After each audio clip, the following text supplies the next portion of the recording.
नमस्कार, मैं हूं आशीष चित्रांशी और आप देख रहे हैं the news launcher. Hot topic with Hemant Atri. लाइए हेमंत जी को स्क्रीन पर जोड़िए फटाफट। हेमंत भाई, स्वागत है आपका।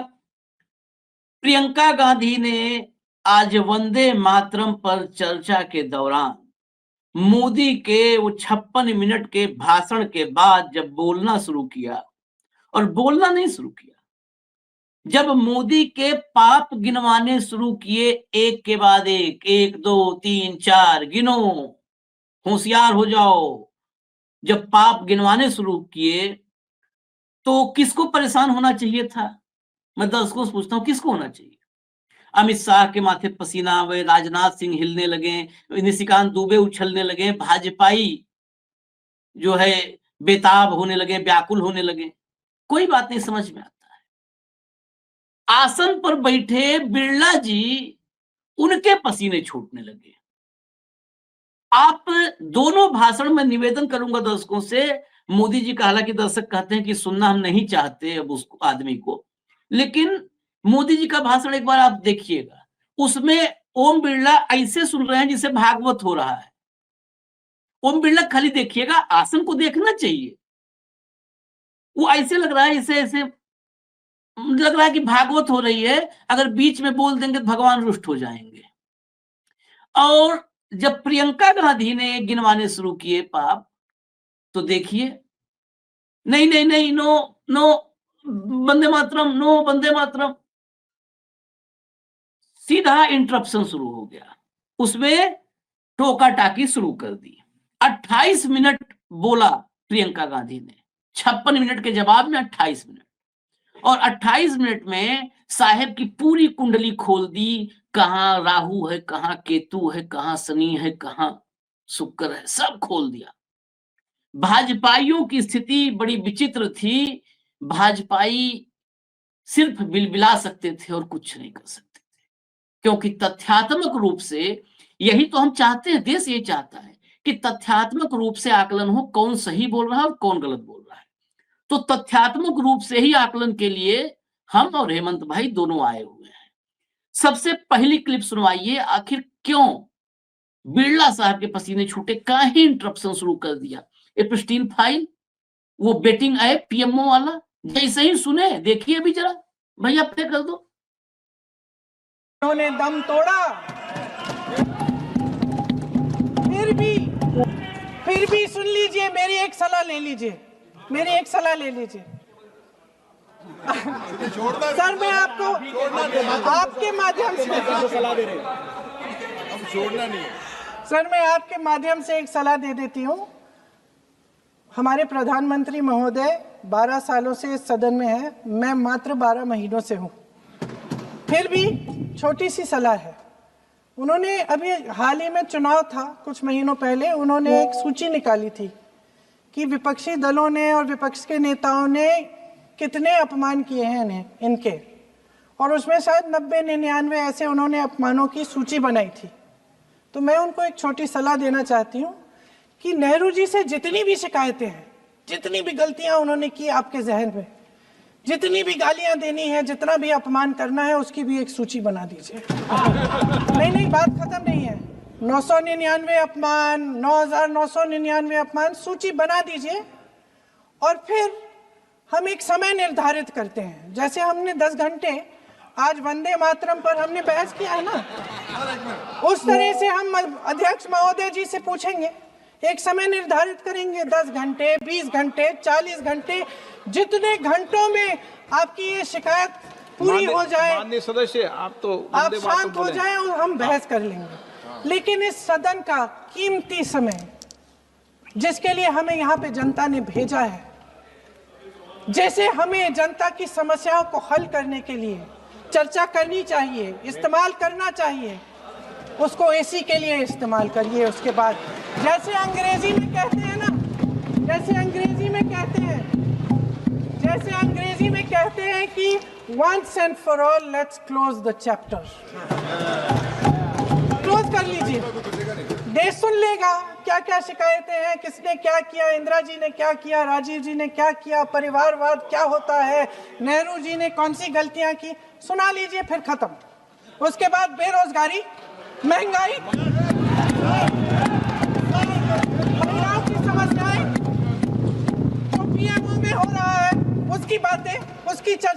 जो बैटिंग ऐप के बारे में हो रहा है पीएमओ के अंदर, आप जो आगे सदस्य प्लीज, जो एफस्टीन वंदे फाइलों मातरम में में बोलें। आपके मंत्री महोदय के नाम निकल आए हैं, माननीय उसकी चर्चा सदस्य प्लीज, करेंगे। आप वंदे मातरम में बोले। आप इधर उधर डाइवर्ट मत हो।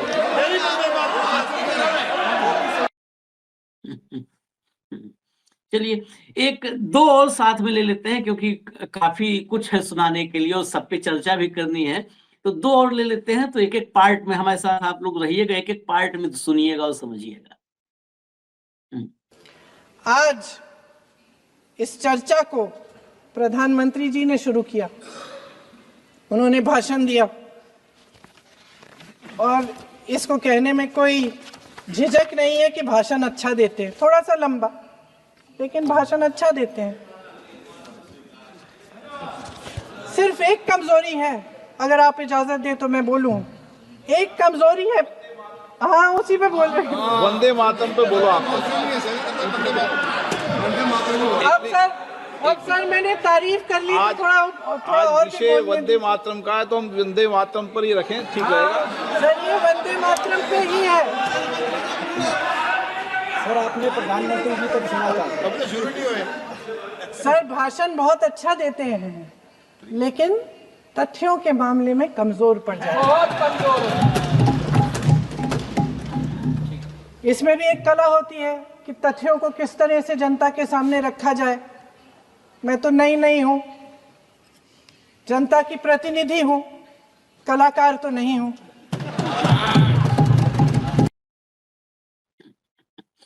चलिए एक और लाइए, तो कलाकार के बारे में एक और पेश कीजिए, बाइट बयान का हिस्सा। हाँ चला दीजिए। इसकी वजह क्या है, हम आज यहाँ ये बहस क्यों कर रहे हैं? हमारा राष्ट्रगीत है, इस पर क्या बहस हो सकती है? हम ये बहस यहाँ आज दो वजहों से कर रहे हैं। पहला कि बंगाल का चुनाव आ रहा है, हमारे प्रधानमंत्री अपनी भूमिका निभाना चाहते हैं उसमें। और दूसरी वजह ये है, ये मकसद है, पुरानी मकसद इनकी अध्यक्ष महोदय, कि जिन्होंने स्वतंत्रता की लड़ाई लड़ी, जिन्होंने देश के लिए बड़ी बड़ी कुर्बानियां दी, उन पर सरकार नए आरोप लादने का मौका चाहती है। देश का ध्यान फिर से जनता के ज्वलंत मुद्दों से भटकाना चाहती है। यही एक मकसद है आपका मकसद है कि हम फिर से उसी अतीत में मंडराते रहें, उसी की तरफ हम देखते रहें जो हो चुका है, जो बीत चुका है, क्योंकि ये सरकार वर्तमान और भविष्य की ओर देखना ही नहीं चाहती। बस एक और हेमंत भाई, अब 3 हो गए ना, तो 4-4 50-50 करते हैं। एक और मातरम की जो सालगिरह पे आपने एक बड़ा कार्यक्रम आयोजित किया था, उसमें प्रधानमंत्री जी ने भाषण दिया। उसमें उन्होंने कहा कि 1896 में पहली बार गुरुदेव रविंद्रनाथ टैगोर ने ये गीत एक अधिवेशन में गाया। उन्होंने ये नहीं बताया कि कौन सा अधिवेशन था, महासभा, हिंदू महासभा का अधिवेशन था, आरएसएस का अधिवेशन था, किस बात से कतरा रहे थे कि ये कांग्रेस का अधिवेशन था।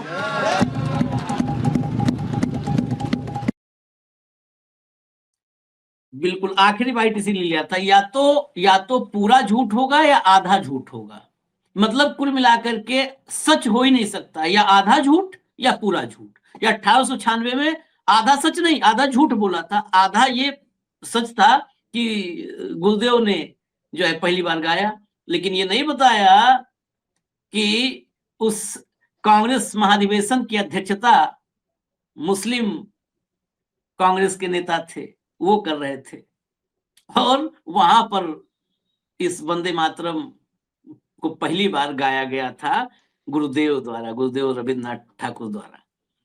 हेमंत भाई, ये सब तो तथ्यों की बात तो होती रहेगी, लेकिन इतनी क्या खींच है। आपने एक भी बार मैंने देखा था, मैं मोदी जी वाला भाषण देखा था, प्रियंका वाला नहीं देख पाया था, वो आपने देखा। इसमें इतनी टोका टोकी, अभी आपने जो क्लिप्स लगवाई, इतनी टोका टोकी है।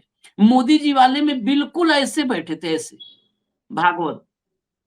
क्या ऐसा है क्या मतलब विपक्ष को स्पीकर के पद पर यहाँ पर इतने बड़े बड़े हस्तियां बैठी हैं, इस साहब क्यों अपने पुराने जो है गौरवशाली अतीत, उस आसन का गौरवशाली अतीत क्यों नहीं पढ़ते हैं? वंदे मातरम के साथ वो भी पढ़ना चाहिए कि उस आसन का भी इतिहास बहुत गौरवशाली है। आशीष भाई नमस्कार, आपको सारे दर्शक साथियों को भी। देखिएगा, माफ कीजिएगा, 56 मिनट अकेले आपने बर्बाद नहीं किए, मैंने भी किए हैं। वो दुर्भाग्य मुझे भी प्राप्त हुआ, क्योंकि मुझे ये था कि आप शायद नहीं सुनेंगे और चर्चा करनी है, तो इसलिए दोनों का समय खराब हुआ। इसके लिए तो गड़बड़ आपकी है, नहीं तो मुझे बता देते तो कम से कम मैं बच जाता।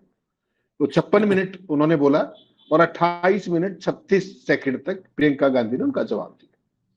बिल्कुल सही बात है कि पार्ट झूठ है और 95% झूठ है और पार्टली कुछ तथ्य पेश करने की कोशिश की गई, और प्रियंका ने एक एक चीज को उधेड़ के रख दिया पूरे वंदे मातरम के घटनाक्रम को लेकर। बेसिकली क्या है कि आज का कार्यक्रम था वो केवल और केवल बंगाल चुनाव की टोन और टेंडर सेट करने का था, भाजपा के एजेंडे के ऊपर, आरएसएस के एजेंडे के ऊपर। लेकिन शर्म केवल इस बात पे आनी चाहिए कि राष्ट्रीय गीत को भी अगर आप विभाजनकारी एजेंडे के लिए प्रयोग कर सकते हैं तो इस देश का फिर भगवान ही मालिक है। राष्ट्रीय गीत ने आजादी के आंदोलन से पहले भी और बाद में भी और आज तक भी सदा देश को जोड़ने का काम किया है, तोड़ने का काम कभी नहीं किया। ठीक, उसके बावजूद भी आज जो इसको लाने का पर्पस और इस पे जो बहस करने का पर्पस था, आप यकीन मान के देखिएगा, सदन के अंदर चाहे वो गोगोई बोले, चाहे वो अखिलेश यादव बोले, चाहे तृणमूल बोली, चाहे प्रियंका गांधी बोली, हर एक ने जो बखियां उधेड़ी है, उसके बाद पूरी आरएसएस और राइट विंग पूरे आइडिया को ही कोस रहा है कि ये आइडिया लाया कौन था इस इवेंट का, कि इतने घंटे तक सदन के अंदर इस पर चर्चा कराओ। आप यकीन नहीं करेंगे आशीष भाई, आज जो इस इवेंट ही कहूंगा मैं इसको, कि राष्ट्रीय गीत के ऊपर कोई चर्चा का कोई 150 सालों के बाद केवल विभाजनकारी एजेंडे के लिए उसका गौरवगान कीजिए आप, बड़ी अच्छी बात है, लेकिन उसको विभाजनकारी एजेंडे के लिए यूज करके और किसी स्टेट के चुनाव की टोन सेट करना चाहते हैं, तो यह मंशा को दर्शाता है और ये कभी नहीं होना चाहिए। इसलिए जब भी वो सारे बोल रहे थे, आज सारा राइट विंग को ऊपर मुंह करने की भी हिम्मत नहीं थी जब विपक्ष बोल रहा था, और जब प्रधानमंत्री बोल रहे थे तो एक ही शख्स अभिभूत लहलोट था, और वो कैसे देख रहा था, मतलब आप सोच नहीं सकते। मेरे को तो भावभंगी में, क्योंकि मैं भी प्रियंका की तरह कलाकार नहीं हूं, मैं भी एक पत्रकार हूं अदना सा, तो मैं भी कलाकार नहीं हूं, तो मैं वो भावभंगी में आपको दिखा नहीं सकता। प्रधानमंत्री के से मुखातिब थे वो, और ऐसे मंद मंद मुस्कुरा रहे थे, जैसा आपने बिल्कुल सही कहा, भागवत कथा सुन रहे थे, और पूरे विपक्ष ने एक फ्रैक्शन ऑफ सेकंड के लिए भी टोका नहीं। प्रधानमंत्री जी का जो एकालाप होता है वो लगातार चलता रहा। लेकिन जब चाहे वो गौरव गोगोई बोले, चाहे अखिलेश बोले, चाहे तृणमूल बोली और चाहे प्रियंका बोली, ना केवल चेयर ने उसको ऑब्स्ट्रक्ट किया, उस समय जब गोगोई बोल रहे थे उस समय जगदम्बी का पाल चेयर पे थे, और वो भी इसी तरह की सब चीजें कर रहे थे, क्योंकि जिससे स्पीकर का लय टूट जाए जो बोलने वाला है। और वही काम अपने माननीय बिड़ला जी तो इस काम के लिए प्रसिद्ध है। तो प्रियंका को बार बार एक स्टेज पे उन्होंने प्रियंका को यह भी कहा कि आप जो कुछ कह रही है उसको ऑथेंटिकेट करना पड़ेगा। कभी उनकी कोई मजाल हुई है कि वो प्रधानमंत्री जी को ऑथेंटिकेट करा ले, होम मिनिस्टर को ऑथेंटिकेट करा ले, निशिकांत दुबे को ऑथेंटिकेट करा ले? कभी हुई उनकी मजाल नहीं। केवल ये ऑथेंटिकेशन का शब्द प्रियंका के लिए था। अब आप राष्ट्रवाद पे आ जाइए, सारी बात छोड़िए। नेहरू जी को लेकर के जो आज प्रियंका गांधी ने कहा, वो वंस फॉर ऑल इनकी आंखें खोल देने के लिए काफी होना चाहिए। अगर किसी व्यक्ति के अंदर थोड़ी बहुत शर्म हया या कोई ऐसी बात है, या राष्ट्र के प्रति या इतिहास के प्रति कोई सम्मान है, तो प्रियंका ने क्या कहा कि प्रधानमंत्री जितने दिन प्रधानमंत्री हुए हैं उतने दिन नेहरू जी जेल में रहे देश के लिए। सोचिएगा, ये एक लाइन कितनी पावरफुल है उस व्यक्ति के लिए जिसका भाषण केवल 2 वाक्यों के बिना कभी खत्म नहीं होता। एक नेहरू नंबर 1 और नंबर 2 मुस्लिम। इसके अलावा मोदी जी का भाषण दिलवा के दिखा दीजिए मुझे इन 2 बातों के अलावा, कहीं पर भी दे ही नहीं सकते। तो प्रियंका गांधी ने क्या कहा कि एक सदन बुलाइए, एक स्पेशल सेशन बुलाइए, जो लंबाई चाहे कर लीजिए, उसमें नेहरू, उसमें इंदिरा, उसमें राजीव, उनका जितना अपमान करना है उतना कर लीजिए एक सेशन के अंदर, and then close it for once and all. और उसके बाद बात कीजिए महंगाई की, बेरोजगारी की, पीएमओ से चल रहे बेटिंग ऐप की, एप्स्टीन फाइल्स की, महिलाओं की, और सारी। और फिर आपने चेयर का चेहरा देखा था। हवाइयां उड़ गई भाई साहब एप्स्टीन फाइल का नाम लेते ही। पीएमओ का ऐप और एप्स्टीन फाइल के बीच में 3 सेकंड का गैप है, जो प्रियंका बोल रही थी। उसी बीच में स्पीकर साहब आ चुके थे, स्पीकर साहब उसी टाइम आ चुके थे। और जैसे ही पीएम का भाषण खत्म हुआ, ये सड़क गए थे, वहां से निकल गए थे। जगदम्बिका पाल जी ने आसन संभाला था, और जैसे ही प्रियंका आई तो फिर इन्होंने सोचा कि भाई अब, क्योंकि और किसी को तो काबू भी नहीं थी। और देखिए, जिसको कहते हैं ना, हिंदी में कहावत है, सदन की कार्रवाई भिगो भिगो के करना। तो आज प्रियंका ने भिगो भिगो के सारी बातें कही, और हंसते हुए कही, विदाउट ऑफेंडिंग एनीबॉडी, लेकिन hitting where it hurts most. जितनी भी चीजें उन्होंने कही, आज पूरी भारतीय जनता पार्टी का जो कथित राष्ट्रवाद है, उसका बखिया उधेड़ करके रखे। ठीक है ना। और आज राष्ट्रवाद को एक नया नाम और दिया है, आपके लिए भी अच्छा रहेगा बता दूं, कि आप राष्ट्रवादी नहीं, मोदी जी के लिए शब्द प्रयोग किया अखिलेश ने आज, कि आप राष्ट्रवादी नहीं, आप राष्ट्र विवादी। आपका काम विवाद करना है, राष्ट्रवाद नहीं है, आपका काम राष्ट्र विवाद करना है। तो आशीष भाई, आज की जो पूरी ये बहस थी, इसको कहते हैं गए थे नमाज अदा करने और रोजे गले पड़ गए। हकीकत क्या है? 11.5 साल से मोदी जी राष्ट्रवाद का चोला उड़े, पूरे देश और दुनिया के अंदर सबसे बड़े राष्ट्रवादी बने, और भाजपा और संघ को बढ़ाए घूम रहे थे। आज एक चर्चा ने, आप सोचिए, आरएसएस, हिंदू महासभा और ये बीजेपी, इन सब की पोल खोल के रख दी, राष्ट्रवाद के आंदोलन से लेके, आजादी के आंदोलन से लेके, हर उस चीज की जिससे ये बचते थे। आज वो सदा सदा के लिए संसद के रिकॉर्ड में दर्ज हो गए। ठीक। और वो इनको, आपने क्या किया? आपने एनसीईआरटी किताबें बदलवा दी, आपने इतिहास बदलवा दिया, आपने तमाम बोर्ड्स बदलवा दिए, लेकिन ये जो आज दर्ज हुआ है पार्लियामेंट के अंदर, इसको कैसे बदलवाएंगे? प्रियंका ने जो कुछ कहा, जो कुछ गोगोई ने कहा, जो कुछ अखिलेश ने कहा, जो सारे विपक्ष ने कहा, अब आप कहां जाएंगे? क्या कहा प्रियंका गांधी ने? प्रियंका गांधी ने कहा कि आपकी एक बहुत खराब आदत है और वो आप हर चीज को विवादित करना चाहते हैं। उन्होंने कहा कि वंदे मातरम को विवादित करना एक पाप है, जो आप कर रहे हैं प्रधानमंत्री जी के नेतृत्व में, और आपकी आदत है देश को अतीत में धकेलने की। वर्तमान और भविष्य पर आप कभी बात नहीं करते। और आज मोदी वो पीएम नहीं रहे जो कभी वो थे। आत्मविश्वास उनका घट चुका है, नीतियां उनकी कमजोर हैं, और देश के लोग उनसे खुश नहीं। यहां से तो उन्होंने शुरू किया बिल्डअप, और उसके बाद जो वो शुरू हुई, उसके बाद तो फिर उन्होंने पीछे मुड़ने का नाम नहीं लिया। उन्होंने कहा कि आप कभी देश की समस्याओं पर भी बात करोगे कि नहीं? तब जाकर के बिरला जी के मुंह से निकला कि आपको ऑथेंटिकेट करना पड़ जाएगा। तो क्या कह रही थी ऐसा भाई, जो ऑथेंटिकेट करना पड़ जाएगा? फ्रॉम नोवेयर तो उन्होंने नहीं कहा। जो कुछ मोदी कह के गए वो तो ऑथेंटिकेट करना पड़ सकता है। आधी चिट्ठी भाई साहब एक लाइन पढ़ के सुना दी चिट्ठी की। आप सोचिए, नेहरू जी ने सुभाष चंद्र बोस को चिट्ठी लिखी, उसकी एक लाइन पढ़ के सुना दी। पहले क्या पढ़ के सुनाया कि जो ये वंदे मातरम का जो ये हिस्सा है, ये जो है ये मुसलमानों को नाराज कर सकता है, और बाकी पूरी चिट्ठी छोड़ दी। मोदी जी का सिलेक्टिव।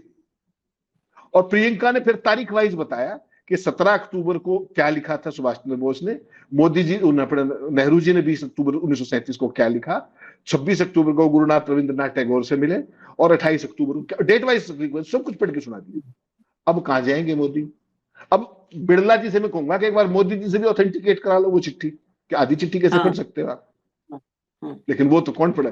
वो तो मंद मंद मुस्कुराने के लिए। जब मोदी जी बोल रहे हो, अमित शाह बोल रहे हो, या कोई बड़ा मंत्री बोल रहा हो, तो लहलोट हो जाते हैं, अभिभूत हो जाते हैं। तो आज उन्होंने जो किया, नेहरू जी ने जो जो इस पे कहा था, गुरुदेव रविंद्रनाथ टैगोर जी ने जो कुछ कहा था, बाकायदा पूरा कम्युनिकेशन पढ़ के सुना दिया उन्होंने, तो भी इनको बात समझ में नहीं आई।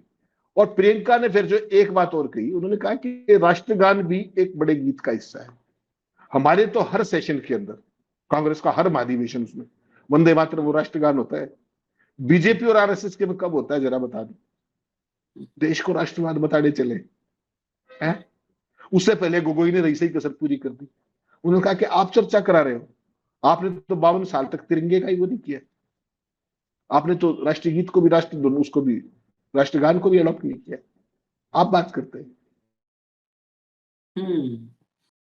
चलिए, नेटवर्क हेमंत भाई का चला गया है, तब तक चलिए अगली क्लिप जरा प्ले करिए, फटाफट अगली क्लिप प्ले करिए, जब तक वो जुड़ रहे हैं। अगली क्लिप प्ले करिए। हाँ, हम तो देश के लिए हैं,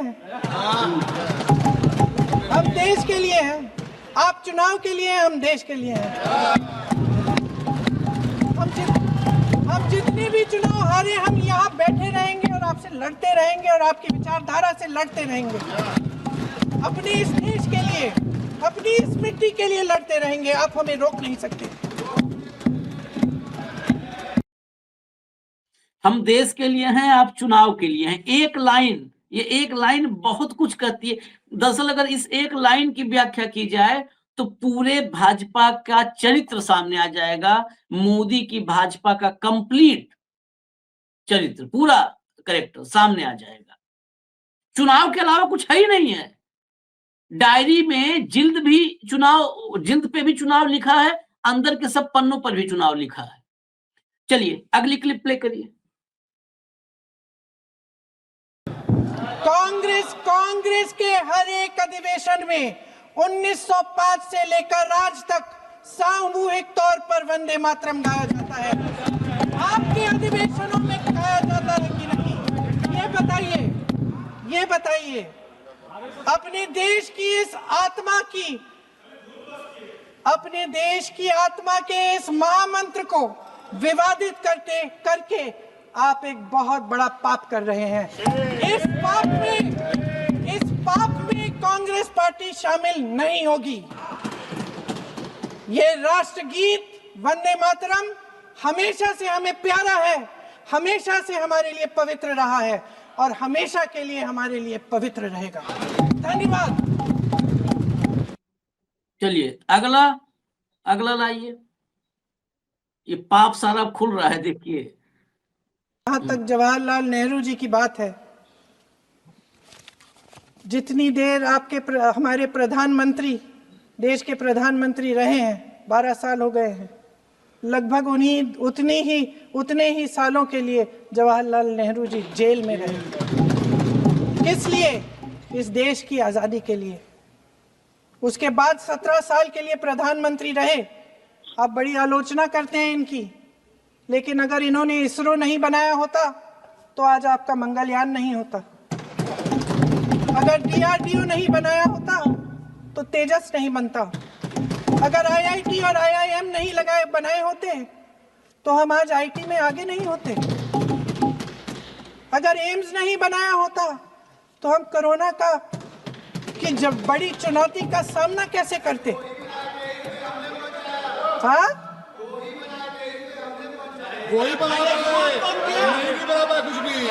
इसका मतलब है इस मुद्दे का जवाब नहीं है आपके पास।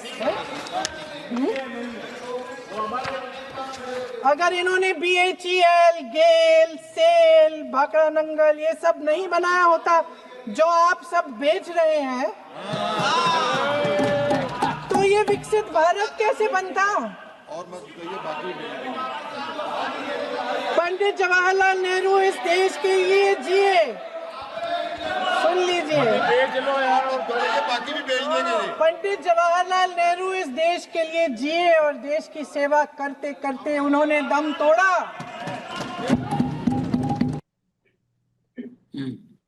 चलिए एक और क्लिप फिर लेकर भैया। वंदे मातरम के स्वरूप पर सवाल उठाना, जिसे संविधान सभा ने स्वीकार किया, न सिर्फ उन महापुरुषों का अपमान करना है जिन्होंने अपने महान विवेक से ये निर्णय लिया, मगर एक संविधान विरोधी मंशा को भी उजागर करता है। क्या सत्ता पक्ष के हमारे साथी इतने अहंकारी हो गए हैं कि अपने आप को महात्मा गांधी जी से, रविंद्रनाथ टैगोर जी से, राजेंद्र प्रसाद जी से, बाबा साहब अंबेडकर जी से, मौलाना आजाद जी से, सरदार पटेल जी से, सुभाष चंद्र बोस जी से बड़ा समझने लग गए हैं? मोदी जी का अपने भाषण में ये कहना कि राष्ट्रगीत को एक विभाजनकारी सोच द्वारा काटा गया, उन सब महापुरुषों का अपमान है जिन्होंने अपना पूरा जीवन इस देश की आजादी की लड़ाई में झोंक दिया। वंदे मातरम को विभाजित करने का आरोप लगाकर आप पूरी संविधान सभा पर आरोप लगा रहे हैं, उसके हर एक नेता को दोषी ठहरा रहे हैं। यह हमारी संविधान सभा और हमारे संविधान का खुला वार है। अब जो है हो गया काम भर का।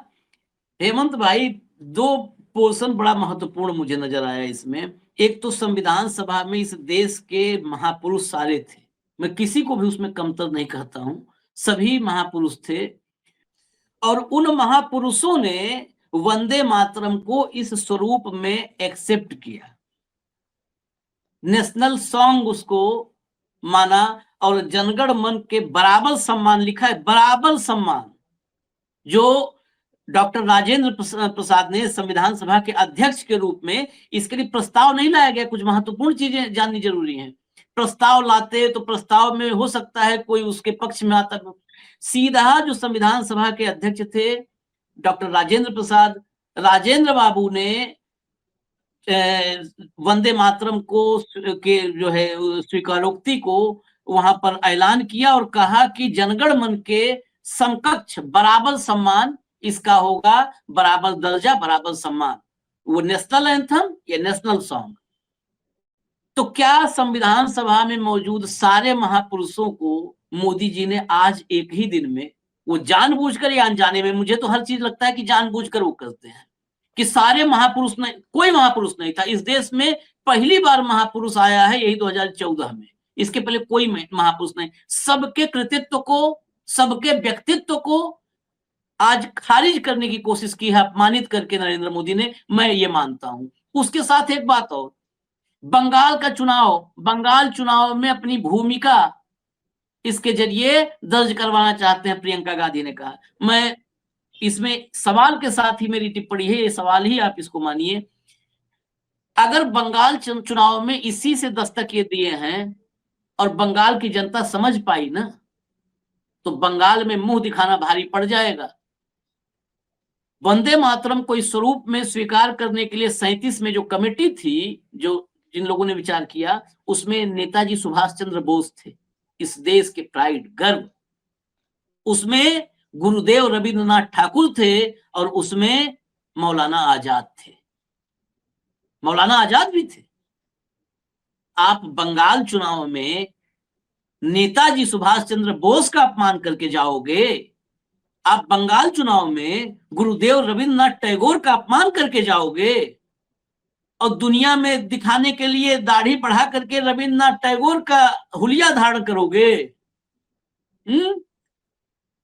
हेमंत भाई, मुझे लगता है कि ये उल्टा बयाना नहीं है, पूरा मतलब समझ लो आप अपनी फजीयत करवा लिए हैं, सिर्फ और सिर्फ मशीन और ज्ञानेश, इसके सिवाय अब कुछ नहीं। इनका टोन वो सब खत्म हो गया यार इसी डिस्कशन में।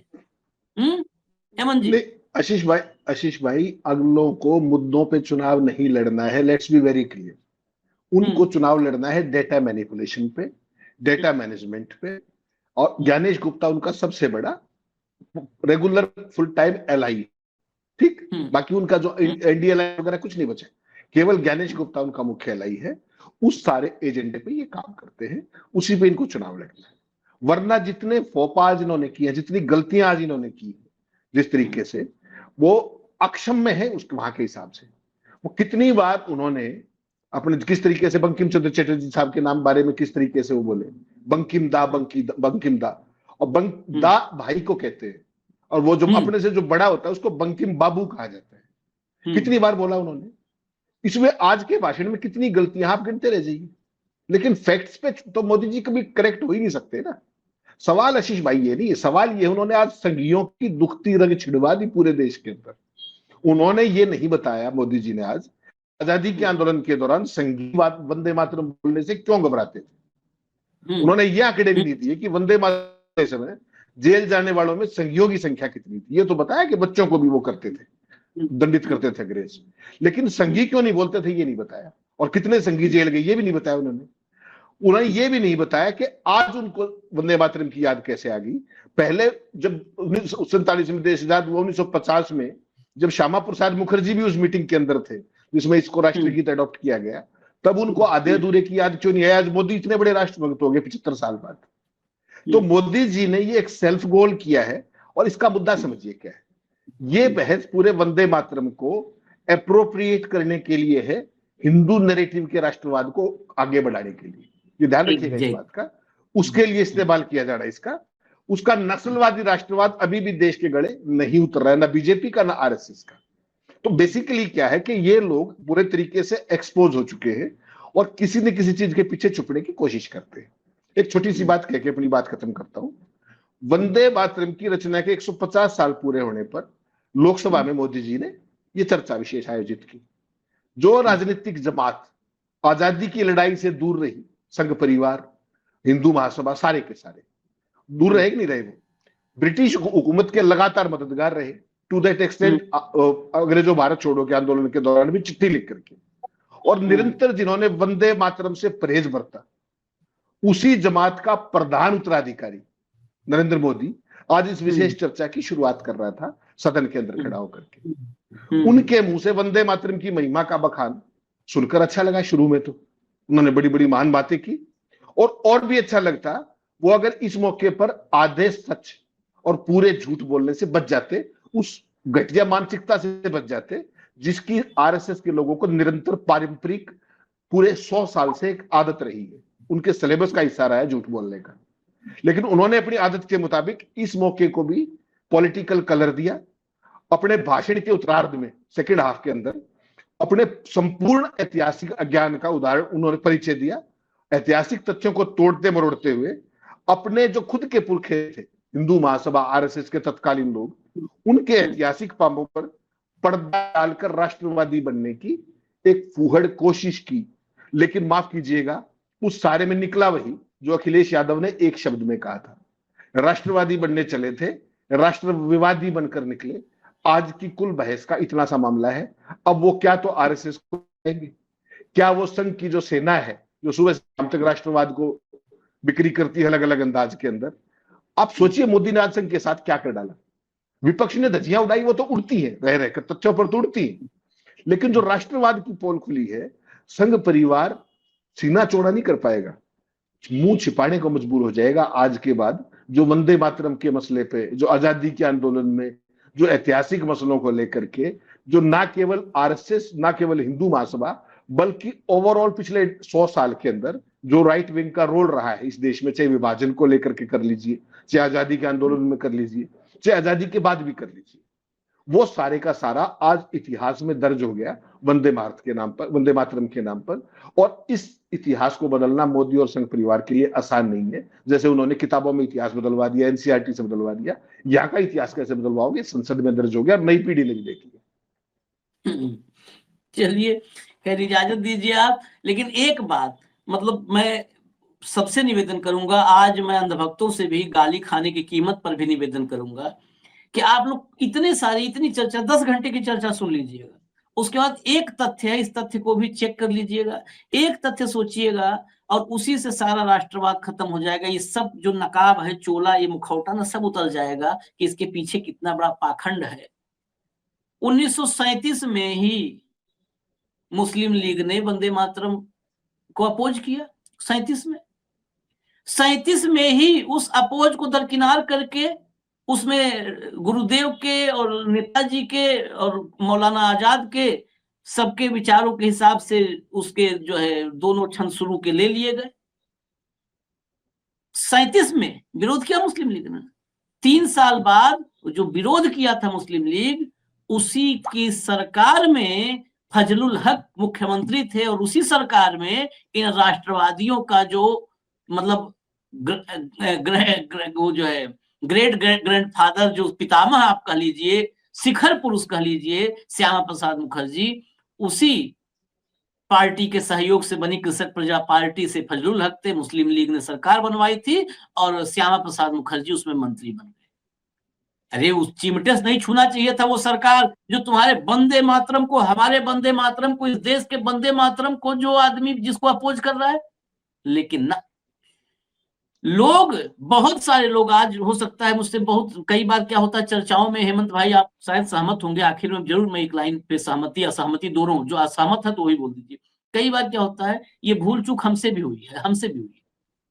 कई बार हम लोग कहते क्या है कि ये मोदी के समय भाजपा बिगड़ गई, मोदी के पहले वाली भाजपा अलग थी ना, ये हमारी गलती है।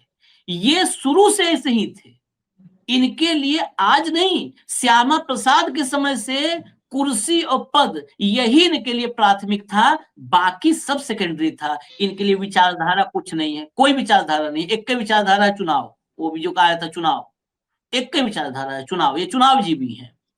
और ये आज से नहीं, सन 37 से ये हम गलत बोलते हैं जब कहते हैं नहीं फलाने जी थे तो ऐसा बोलते थे। ये सब ढकोसला है।